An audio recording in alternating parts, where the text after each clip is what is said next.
relevante, né?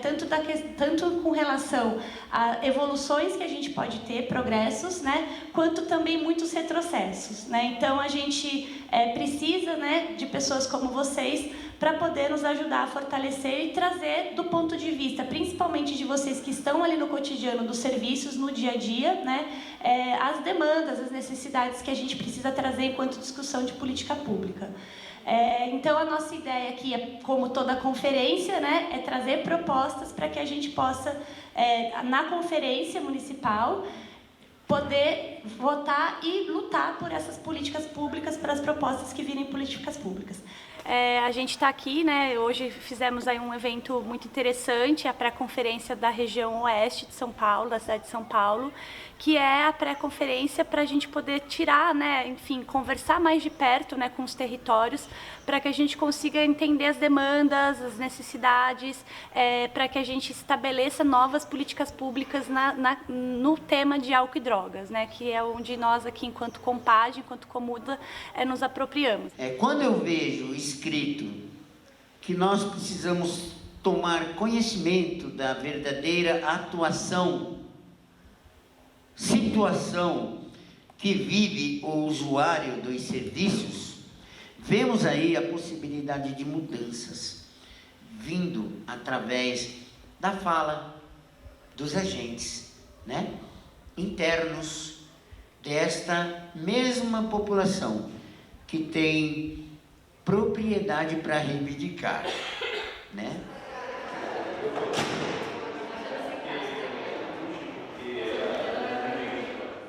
Direito à cidade, garantindo acesso à moradia a partir da lógica da concepção do Housing First.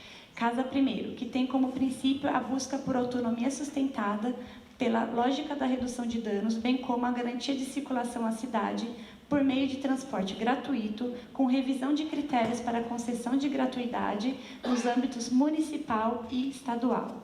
Alguém tem algum destaque? Aprovado.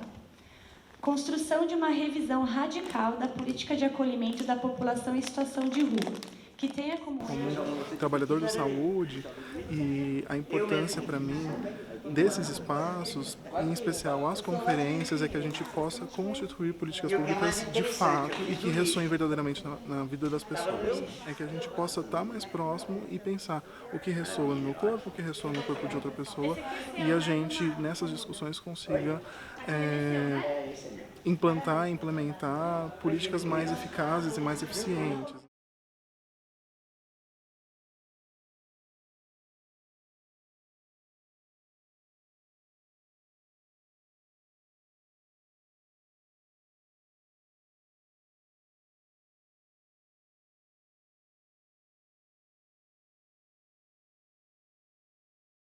A gente tem que ter ofertas de cuidado para as pessoas.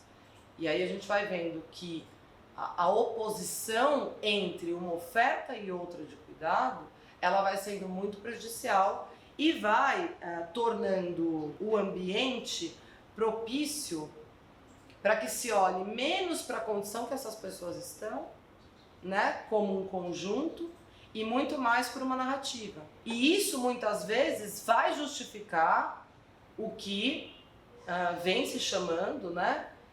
Quem está na política de drogas e sobre drogas vem acompanhando, muitas vezes vai justificar o que é chamado de guerra às drogas. É um interesse geopolítico, né? Ele vai se organizando como um interesse colonial, em que você consegue associar um mercado altamente lucrativo com uma política de violência, de autoritarismo sobre os territórios. Então, isso se organiza geopoliticamente dos países, né, historicamente colonizadores sobre os países, né, que sofrem essa política, na América Latina, África e Ásia. E isso se reproduz com uma política de segurança interna, em que você vai, sobre o discurso de controle do tráfico de drogas, você vai privilegiar um território determinado, os territórios de pobreza, os territórios vulneráveis, os territórios, historicamente na América Latina, os territórios onde se concentra, né, a classe pobre, negra, indígena, afro-indígena, né? E ali você, em nome desse suposto objetivo, que seria proteger as pessoas dos malefícios das drogas, você organiza uma política bélica, uma política de guerra. O que direciona as leis federais e estaduais, enfim, as leis dos países ao redor do mundo, é a perspectiva da orientação da política global de proibição. A maior parte das disposições legais a respeito de drogas nos países, nos estados, ela acontece a partir dessa orientação. O Brasil não se afasta dessa perspectiva, né? Ao contrário, o Brasil acompanha todos os tratados internacionais, o Brasil ratificou todas as convenções internacionais sobre drogas, né? E a partir de então, a nossa lei de drogas também está ancorada no paradigma proibicionista ditado pelo sistema global, né, de controle de substâncias. O Plano Nacional de Drogas, que é o PLANAD, que também está previsto na lei de drogas, ele prevê abstinência, né? Então, qual que é o grande dilema o grande dilema que a gente, né, os operadores do direito e as pessoas que atuam na defesa de direitos humanos, precisam fazer aí um duplo twist carpado interpretativo para a gente conseguir chegar a essa disposição. Onde é que está a redução de danos? A redução de danos está no artigo 19 da Lei de Drogas. A abstinência, né, assim, a proposta de abstinência não deve ser a única proposta, inclusive até referendando aí as recomendações internacionais de política de drogas e direitos humanos, né, indo para essa esfera da atenção aos direitos humanos, a abstinência não pode ser a única proposta, né? Então, nós precisamos construir, enquanto sociedade, uma proposta para oferecer uma ampla gama de serviços de saúde mental ou de outras demandas de saúde à população que faz uso de drogas, né?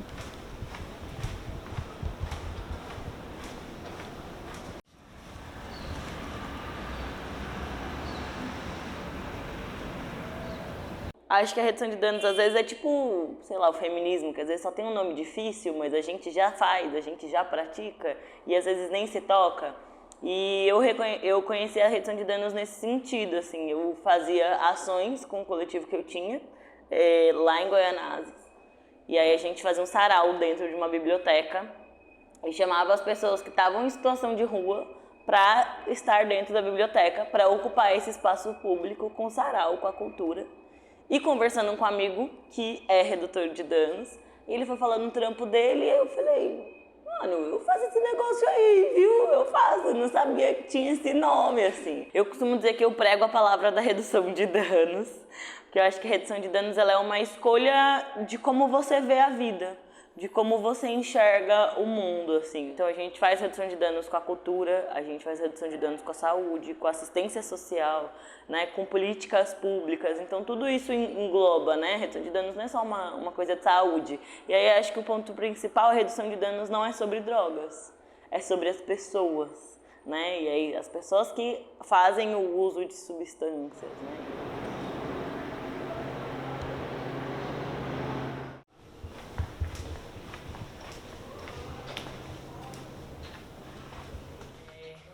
Mas aqui é onde a gente produz os insumos que a gente distribui na rua. Então a gente distribui esse protetor labial, que ele tem calêndula e melaleuca. A fórmula foi criada por uma farmacêutica, então ajuda melhor a cicatrização da boca, né? Então a gente tem relatos, por exemplo, de pessoas que passam ele antes, sei lá, de usar o cachimbo para fazer uso do crack e passam depois, que a boca fica muito mais hidratada, né? Ou evita cortes, né? Enfim. Essas são as piteiras.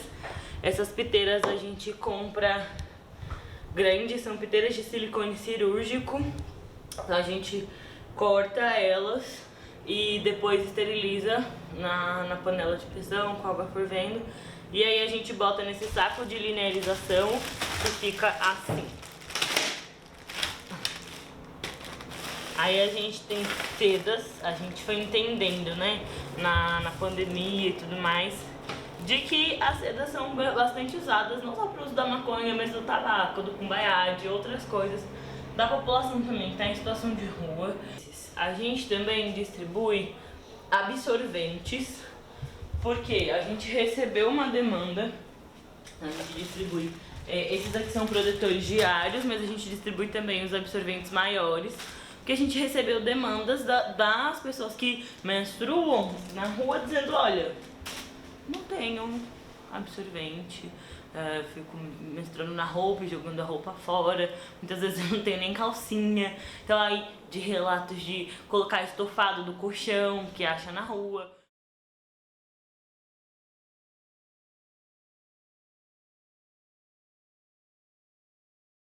E eu acredito que esse controle dos corpos estatal, ele opera em relação à mulher na cena de uso, tal como opera em relação à mulher na sociedade, de uma forma muito mais excludente e violenta do que com os usuários em geral. É quase que Cracolândia, é tudo igual, todo mundo tá ali. Então, as mulheres têm seus corpos controlados, reprimidos, para não reproduzirem, inclusive. Então, tem lá o estudo que coloca Implanon nessas mulheres e deixam elas lá, para que o Implanon, né, o dispositivo anticoncepcional. Então, esses corpos são quase que esterilizados, mas o produto da não gravidez, a menstruação, não tem cuidado. Não tem um absorvente íntimo para essas mulheres. Então, acho que a política pública de controle dos corpos acaba reproduzindo o aniquilamento desses corpos nesse contexto. Reconhecer as singularidades, né, legitimar as singularidades, possibilita o cuidado.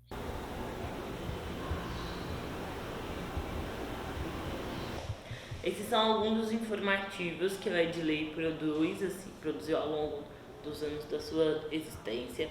Eu vou explicar algumas diferenças, né? Esses daqui, mais coloridos, geralmente a gente distribui ele em contexto de festa, pensando que são drogas mais caras, como a ketamina, como poppers, né? O êxtase, o GHB. Então, são dentro dos folders, a gente vai explicando, né, como reduzir, dicas de redução de danos, né, os principais efeitos, né, que às vezes a pessoa usa e não sabe os efeitos que pode causar e tudo mais, né, o cuidado com a mistura, né, do que a gente tava falando sobre isso.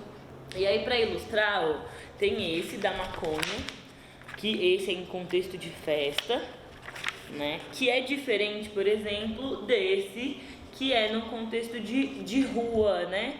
Então, por exemplo, aqui a gente vai explicando como, por exemplo, uma abordagem, se a pessoa for sofrer uma abordagem, como reagir, né? A gente também fala sobre, né, a prevenção combinada, sobre hepatites virais, sobre STs, né? A redução de danos, ela tá dentro dessa prevenção combinada de saúde também. A pessoa que é trans, então as pessoas falam, não entendo, e aí a gente desenhou literalmente, ilustrou, e aí quem fez as ilustrações foi a Carol Ito, que é uma jornalista também, parceira nossa. Então, sobre o nome social que não era respeitado dentro dos serviços, né, sobre os estigmas que sofre, por exemplo, quando a gente falou, né, das drogas, que a pessoa fala que usa droga, e aí, por exemplo, o que a sociedade pensa e quais são realmente as drogas que são usadas.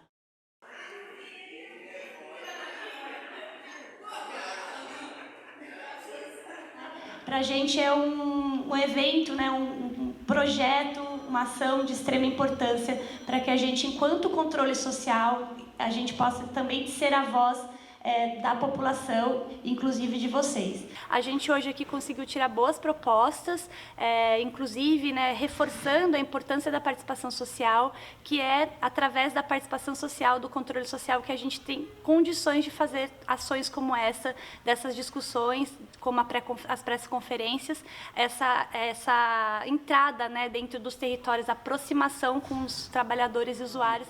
É algo muito difícil de fazer sozinho, então a conferência é esse espaço coletivo para a gente construir as outras políticas e chamar também, fazer um chamamento à população de modo geral, aos outros segmentos, às outras áreas e setores, para poder estudar, para a gente poder conversar e para a gente, principalmente, propor as políticas que vão estar em contato conosco o tempo todo.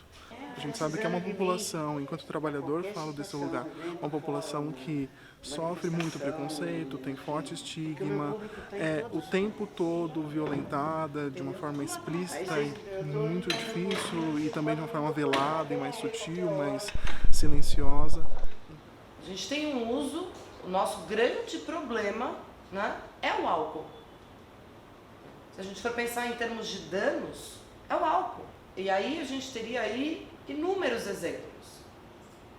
Mas a gente não fala do álcool como fala-se de outras drogas. Né? Volto a dizer, a gente não chama nenhum território da cidade, né, de álcool não sei o quê, né? A gente não chama as pessoas que fazem uso de álcool, né, por adjetivos, de forma pejorativa. A gente não faz isso. Então, não tem como não pensar a questão moral no campo AD sem pensar de que pessoas a gente está falando, de que público a gente está falando, e quem é o todo o tempo massacrado por essa moral. Então, esse discurso moral do não sei o quê, ele vai operar a partir desses cortes de classe, raça e gênero mesmo, entende? Nas interseccionalidades do que isso possibilita maior poder de intervenção do Estado sobre determinados corpos e sobre outros. O armamento, o encarceramento dessas populações, como se fosse uma única oferta, e muito nessa linha de que não se pode ofertar para quem faz uso de substâncias outra coisa que não a punição. A redução de danos está muito mais na perspectiva do papel do município do que a criminalização das condutas. E o que a gente vê é justamente o contrário, tendo, por exemplo, na Cracolândia, a IOP, que é o braço de operações especiais da Guarda Civil Metropolitana, fortemente armado. Não existe nenhuma outra atuação de guardas civis metropolitanos com fuzis dentro da cidade que não na Cracolândia. A gente entendeu que o proibicionismo ele afeta um público muito restrito, né? Porque aí essas pessoas, por exemplo, que vão nas festas, sei lá, em festas raves, em festas muito grandes que são pagas, elas não são criminalizadas. E aí tem uma pesquisa que chama Quanto Custa Proibir? Que elas fizeram uma pesquisa que, por exemplo, quando está tendo uma ação policial lá no Rio, o quanto essa ação custa. E aí, o que fica parado? Então, desde as escolas que ficam paradas aos atendimentos de saúde. A Iniciativa Negra por uma Política de Drogas também fez uma pesquisa aqui no município de São Paulo de quanto que custa cada ação da Cracolândia. Né? Por que essa verba que está sendo destinada, por que não pode ser destinada para outras coisas, para a melhoria da vida das pessoas? Né? Tem esse discurso oficial, que é o de defesa das mazelas da saúde pública, ou seja, um discurso de base pseudo-sanitária, mas que tem força, mas você está associado ali a um outro discurso, que é o discurso racial, que é o discurso racista que está ali colado, entendeu? Que possibilita um tipo de autorização. Existe uma espécie de consciência tácita das pessoas de que não está se combatendo as drogas.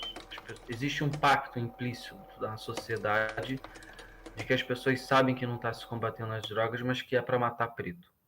Esse contrato racial implícito, esse acordo existe. Né? E quando a gente pensa numa política sobre drogas, e aí do campo dos direitos humanos, é de assegurar que as pessoas usuárias de substâncias, elas tenham acesso à prevenção, elas tenham acesso à educação, elas tenham acesso à promoção de saúde, à defesa de seus direitos.